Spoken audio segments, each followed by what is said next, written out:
Murray, he is, as well as being a poet, he's a sculptor and an artist. Sculptor and an artist. He's also a sculptor, he's made of solid rock. He's also got a book here on sale tonight, which is called Son of the Glowing Night Soil of the Concealed Emu. So there you are, a bit of a mouthful, good poetry. So here he is, we'll be a moment just setting this up.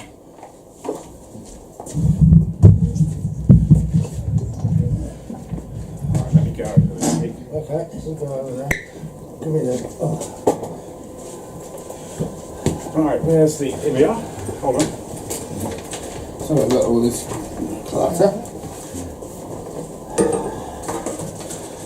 Mr. P.R Murry.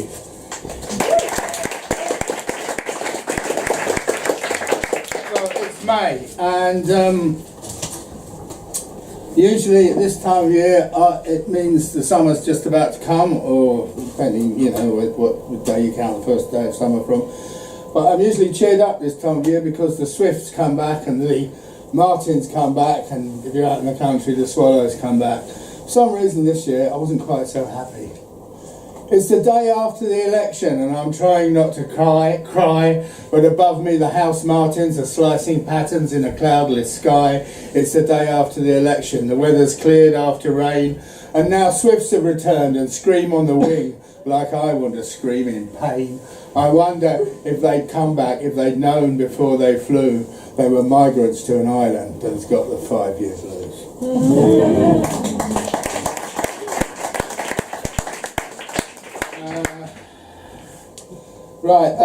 There's quite a lot of birds and animals in the first half. This one is about a bird who used to live in London Zoo. I am an eagle, I live in a zoo, I don't like it much, neither would you. I sat on my perch, I glared down at crowds, I dived in my mind between dreamed clouds, I sat on my perch. I stared at the wall, but I saw a sky with no bars at all. I sat on my perch, I sat on the floor. I tried to imagine what it feels like to soar. Then, God of Eagles, made good luck for me. One unlocked moment, enough to fly free. Life without a cage was too short and sweet. Wide London sky killed dogs to eat. I sat in my tree. Didn't know what to feel. I kept dreaming of bars and regular meals. I sat in my tree alone with the sky. I saw a warm cage, I'd no wish to fly. I sat in my tree. I knew I was tamed, made no move to escape when the dark gun was raised. I am an eagle. I live in a zoo. I don't like it much, neither would you.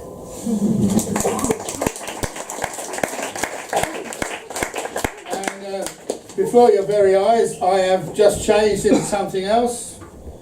I am a tiger, burning bright in the forest of the night, or in the day and in the shade, lying watching in a glade where golden light is striping down through green foliage and leaves me almost invisible, except for my unblinking eye, which only the dying should see. I am a tiger, and I once heard a philosopher teaching. He said, philosophy is like searching for a black cat in a darkened room at night with a brown paper bag over your head. It is totally out of court. It is just not cricket. I thought, this did not concern me because I am a tiger, not a black panther. But lest some roving forest gypsy passing by with a handmade flintlock gun constructed out of an old gas pipe should descry my unblinking eye and shoot me through it in order to sell my powerful powdered penis to give a millionaire an erection he doesn't really need, I stir myself and pad out across the jungle floor. Yes, I think I'll eat a philosopher tonight, knock the back of his head with one swipe of my paw, lick all the knowledge porridge out of his skull with my abrasive tongue, so that then I might know what he was talking about. Or I could, like my northern brothers up in the snow, go for a Siberian, but that might just be like drinking a gallon of vodka.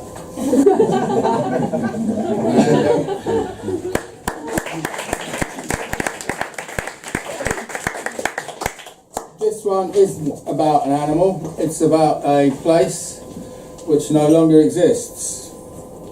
Got off the bus, bad dust all around and a tearing, cracking, crunching noise. the sound of a library being destroyed, by a pack of mechanical dinosaurs, the relentlessly ripping it up with their great iron jaws and drilling it down to dust like demented metal dentists, till only rubble remains where learning was done. It's been flattened and smashed down to a desolate plain so it can be built on again, which might apparently seem insane if profits didn't seep out at every stage to the demolition firm and the architects whose coffers will swell, and to the builders of the new build and the estate agents as well, and everyone will benefit, the council assures, and soon we won't remember what we like the old library for, but extinction is forever, rivers never run back, sheep always bleat and predators eat.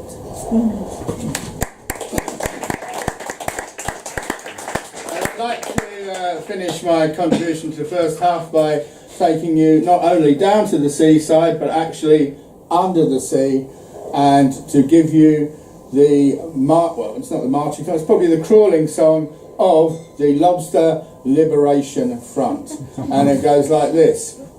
Listen people, don't eat lobsters, you never know where they have been. They have crawled underneath seas and seen things you've never seen. Listen people, don't eat lobsters, you never know where they have been.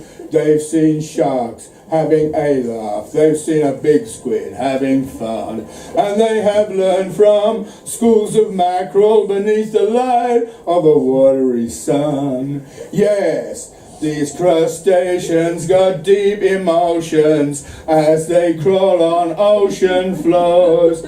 Lobsters have codes, lobsters transmit, lobsters kiss with their strong sharp claws.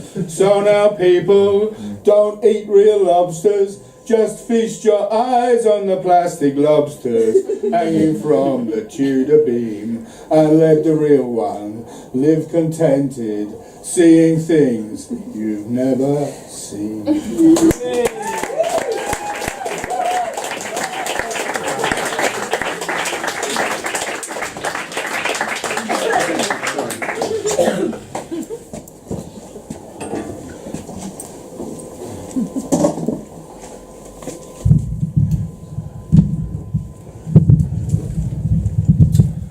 Okay, that was the self-appointed leader of the Lobster Liberation Front. Give it up for P.R Murry.